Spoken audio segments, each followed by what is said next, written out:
Brothers and sisters in Islam, ladies and gentlemen, I believe it to be a pleasure, a refresher, and an honor for us to have somebody of the caliber of Ahmed Deedat in our midst. He's just come back from a tour of the Arab states on these very topics. And he's had a series of topics and lectures delivered during this week already at various venues. We are glad to have him in Hanover Park tonight. We welcome all of you to this evening's lecture. And in case some of you may leave early, I would like to remind you that we would like to see you and your friends and your neighbors at the City Hall tomorrow evening. That bill or the poster is in front of the table, Crucifixion with an X, or is it in fact fiction? Please turn up, and I can assure you, from what I've heard, you've got to be there seated before 7:30. If not, you'll be compelled to stand outside. The topic tonight is something that everybody will be able to follow and find interesting. You don't have to be a scholar of the Bible. You don't have to be a scholar or a student of Islam to be able to understand the topic. Open any newspaper and you'll see Arab and Israeli conflict. The topic tonight, Arabs, Israel and the Arabs. Is it conflict or conciliation? I give to you Brother Ahmed Deedat.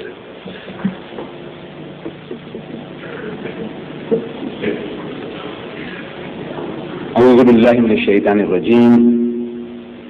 بسم الله الرحمن الرحيم. قال رب اشرح لي صدري ويسر لي أمري واحلل عقدة من لساني يفقه قولي. صدق الله العظيم. Mr. Chairman, brothers and sisters, the topic of this evening, Arabs and Israel, conflict or conciliation, is not a subject which we have conjured up from thin air. We have had a gruesome reminder of this subject in this evening's paper, the August, Friday 13th. Friday the 13th. You remember, jokingly I was telling you, for the Westerner, 13 is an unlucky number, and Friday the 13th is double bad luck. So you have Friday the 13th this evening, and you see here in the August, this evening's paper, Israeli hostage blitz.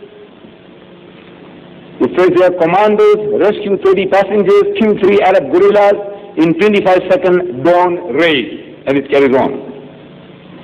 It's an eternal reminder. It's a gruesome reminder about the problem in the Middle East between the Arabs and the Jews.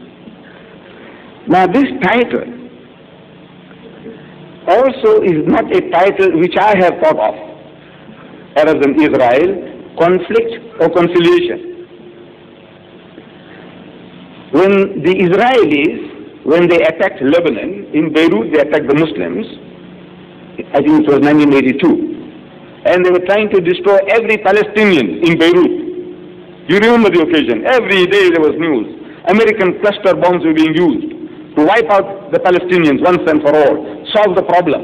That's what the Jews were thinking, that by destroying these Palestinians in Beirut, they would solve the problem of the Middle East. Around that time, I get a telephone call in my office from a Professor Lawson of the Natal University. Professor of Law. His name was Lawson. So he's asking me, he says, look, the Israeli Consul General is invited by the Jewish students to lecture to Natal University on the problem of the Middle East.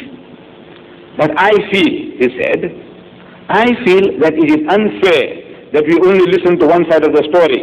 If you would be prepared, we would like you to also be represented on the platform, present the Muslim point of view. And I am always game. It's something I just can never say no. Somebody invites me, and if I'm free, I say, right. So that how should we advertise the topic? So So I suggested that we advertise the pros and cons of Israel, which means the for and against of Israel. Very neutral subject. The pros and cons, this man, he will say in the favor of Israel, and I might have something opposite to say. Pros and cons of Israel. This is a very beautiful topic. This is, I will inform the Jews and I will come back to you. I said, all right. A few days later, he phones me and he says, you know, the Jews are suggesting they are not satisfied with your topic, the way you present it. They want the subject to be Arabs and Israel, conflict or conciliation? Question mark. So I said, all right. You see, there is a catch. People generally don't see the catch. So the Jew is very ingenious. Allah has given him a lot of intelligence. A lot more than most of us. And in the Holy Quran, I was checking up this evening, you know, Hazrat Ibrahim alayhi salam had two sons, Hazrat Ismail and Hazrat Ishaq. And Allah Bari Ta'ala is describing Hazrat Ismail as Ghulaman Halima. Halim means a suffering and humble person. And he describes Ishaq as Alim, very knowledgeable. Now Allah is all wise, He is omniscient, He knows. And He is describing Ismail and his children as Halim, submissive, suffering, patient, persevering. They are the children of Hazrat Ismail and the Arabs. And the children of Ishaq, the Jews, Alim, knowledgeable. Allah has given, as I was telling you the other night, everybody, Allah has given him something special. He's given something special to the Arabs, He's given something special to the Jews. So, this Alim, knowledgeable people, ingenious people, they are now tying us up before we start. Conflict or conciliation? What do you want? So if we say conflict, we'll tell the audiences, you see, these people, Muslims are brawlers. They're looking for trouble. They want a conflict. We want peace, they want conflict. So from the word go, we are on the losing side in the minds of our listeners. If we say conciliation, then he says, you see, why are you throwing stones at us? Why don't you leave us alone? So if heads I win, tails you lose. Either way, you are the loser. I said, all right, we'll accept it as they want it. You see, this game, the Jews played 2,000 years ago with Jesus Christ. Same, no difference. A very ingenious people, as I say. They came to Jesus again and again with problems. Created problems. They created the problems. They come to Jesus and they say, Master, in the Hebrew language they will say, Rabbi, Maulana Sahib, Sheikh, Ya Sheikh, Ya Imam. Must we pay tribute to Caesar or not? Must we pay taxes or not?